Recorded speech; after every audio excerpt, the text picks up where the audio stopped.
Friends, welcome back to our YouTube channel Amma's kitchen. ಇವತ್ತಿನ recipe ಹಲಸಿನ ಹಣ್ಣು ಉಪಯೋಗಿಸ್ಕೊಂಡು ಒಂದು ಸಿಂಪಲ್ ಆ್ಯಂಡ್ ಟೇಸ್ಟಿಯಾಗಿರೋ ಖೀರನ್ನ ಹೇಗೆ ಮಾಡೋದು ಅಂತ ನೋಡೋಣ.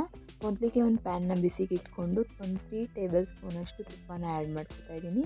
ತುಪ್ಪ ಬಿಸಿ ಆದ ನಂತರ ಇಲ್ಲಿ ನಾವು ಡ್ರೈ ಫ್ರೂಟ್ಸ್, ನಿಮ್ಗೆ ಯಾವ ಡ್ರೈ ಫ್ರೂಟ್ಸ್ ಬೇಕೋ ಅದನ್ನು ನೀವು ಸೇರಿಸ್ಕೋಬೋದು. ಇಲ್ಲಿ ನಾನು ದ್ರಾಕ್ಷಿ ಗೋಡಂಬಿನ ಸೇರಿಸ್ಕೊತಾ ಇದ್ದೀನಿ.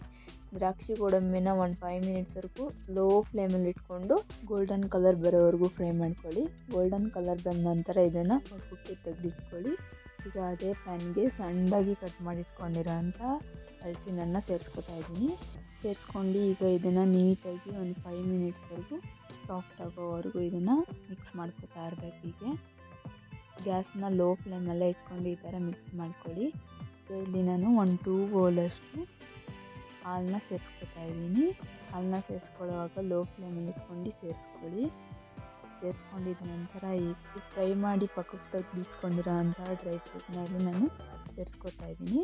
1 ಸ್ಪೂನಷ್ಟು ಇಲ್ಲಿ ನಾನು ಏಲಕ್ಕಿ ಪೌಡರ್ ಮಾಡಿ ಇಟ್ಕೊಂಡಿರೋದನ್ನ ಸೇರಿಸ್ಕೊತಾ ಇದ್ದೀನಿ. ಫ್ರೆಂಡ್ಸ್, ಈ ಥರ ನೀವು ಟ್ರೈ ಮಾಡಿ ನೋಡಿ, ಟೇಸ್ಟ್ ಅಂತೂ ತುಂಬಾ ಚೆನ್ನಾಗಿ ಬರುತ್ತೆ. ಈಗ ಇದು ಕುದಿಯೋಕ್ಕೆ ಸ್ಟಾರ್ಟ್ ಆಗಿದೆ. ಕುದಿಯೋಕ್ಕೆ ಸ್ಟಾರ್ಟ್ ಆದ ನಂತರ ಇಲ್ಲಿ 2 ಟೇಬಲ್ ಸ್ಪೂನಷ್ಟು ಕೊಬ್ಬರಿ ಪೌಡರ್ನ, ಅಂದರೆ ಕೋಕೋನಟ್ ಪೌಡರ್ ಇಲ್ಲ ಅಂತಂದರೆ ನೀವು ಮನೆಯಲ್ಲೇ ಇರೋವಂಥ ಕೊಬ್ಬರಿನ ಪುಡಿ ಮಾಡಿನೂ ಸಹ ಸೇರಿಸ್ಕೋಬೋದು. ತುಂಬಾ ಚೆನ್ನಾಗಿರುತ್ತೆ. ಇಲ್ಲಾಂದರೆ ಹಸಿ ತೆಂಗಿನಕಾಯಿನ ಸಹ ಇಲ್ಲಿ ನಾವು ಸೇರಿಸ್ಕೋಬೋದು.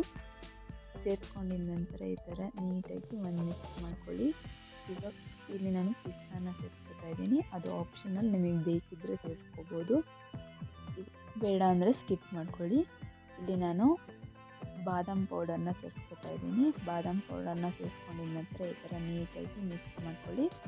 ಈಗ ಫುಡ್ ಕಲರ್ ಒಂದು 1/2 ಟೇಬಲ್ ಸ್ಪೂನಷ್ಟು ಇಲ್ಲಿ ಫುಡ್ ಕಲರ್ನ ನಾನು ಇಲ್ಲಿ ಆ್ಯಡ್ ಮಾಡ್ಕೊತಾ ಇದ್ದೀನಿ. ಫುಡ್ ಕಲರ್ ಸಹ ಆಪ್ಷನಲ್, ನಿಮಗೆ ಬೇಕಿದ್ದರೆ ಸೇರಿಸ್ಕೊಳ್ಳಿ, ಬೇಡ ಅಂತಂದರೆ ಸ್ಕಿಪ್ ಮಾಡ್ಕೊಳ್ಳಿ. ನೋಡ್ತಾ ಇದ್ದೀರಲ್ವ, ಈಗ ಇದು ಕುದಿಯೋಕ್ಕೆ ಸ್ಟಾರ್ಟ್ ಆಗಿದೆ. ಈಗ ನಾವು 1 ಬೌಲಷ್ಟು ಸಕ್ಕರೆನ ಸೇರಿಸ್ಕೊತಾ ಇದ್ದೀವಿ. ಸಕ್ಕರೆನ ಸೇರಿಸ್ಕೊಂಡು ಇದನ್ನ ಈಗ ನೀಟಾಗಿ ಮಿಕ್ಸ್ ಮಾಡ್ಕೊಳ್ಳಿ. ಲೋ ಫ್ಲೇಮಲ್ಲೇ ಇಟ್ಕೊಂಡು ಇದನ್ನು ಇನ್ನೂ ಒಂದು 10 ನಿಮಿಷದವರೆಗೂ ನೀಟಾಗಿ ಈ ಥರ ಕುದಿಸ್ಕೋಬೇಕು. ಕುದಿಸ್ಕೊಂಡಿದ ನಂತರ ಸ್ಟವ್ನ ಆಫ್ ಮಾಡ್ಕೊಳ್ಳಿ. ನೋಡ್ತಾ ಇದ್ದೀರಲ್ವ, ಬಿಸಿಯಾದ ಜಾಕ್ ಫ್ರೂಟ್ ಖೀರ್ ಈಗ ರೆಡಿ ಆಗಿದೆ. ತುಂಬಾ ಟೇಸ್ಟಿಯಾಗಿರುತ್ತೆ. ಈ ರೆಸಿಪಿ ಇಷ್ಟ ಆಗಿದ್ದಲ್ಲಿ ನನ್ನ ಚಾನಲ್ನ ಸಬ್ಸ್ಕ್ರೈಬ್ ಮಾಡಿ, ಶೇರ್ ಮಾಡಿ, ಲೈಕ್ ಮಾಡಿ, ಕಮೆಂಟ್ ಮಾಡಿ. Thank you.